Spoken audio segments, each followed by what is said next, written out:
Hallelujah. നീ വെക്കപ്പെട്ട് നടന്ന ചില കാലമുണ്ട് ദേവപ്പിള്ളിയെ.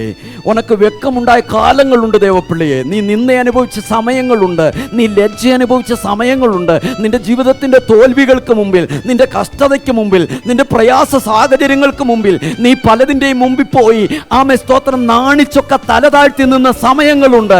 പക്ഷേ ദൈവം പറയുന്നു, നിന്റെ നാണത്തിൻ്റെ കാലത്തെ ദൈവം മാറ്റാൻ പോവുകയാണ്. ഉന്നോட വെക്കത്തിൻ കാലത്തെ കർത്തർ മാറ്റപ്പോகிறார். ആമേ, നീ വെക്കപ്പെട്ട് തലനാഴ്ത്തി നടന്ന കാലത്തെ കർത്തർ മാറ്റപ്പോகிறார். ഉന്നോட നിലമകളെ കർത്തർ മാറ്റപ്പോகிறாർ. ഒരുവേള ആമേ സ്തോത്രം, ഇനി എനക്കൊരു വെക്കം വരുമോ, എനക്കൊരു അവമാനം വരുമോ, എനക്കൊരു താഴ്ച വരുമോ, എനക്കൊരു വേദന വരുമോ എന്ന് കവലപ്പെട്ടുകൊണ്ടിരുന്ന ദേവൻ சொல்லுகிறார், ஆமே உன்னோட வெக்கத்தின் நாட்களை தேவன் அகற்றி போடுகிறார். Praise the Lord, praise the Lord, praise the Lord. ஹல்லேலூயா. எத்தனை பேருக்கு சொல்ல முடியும்? வெக்கப்பட்டு போவதில்லை.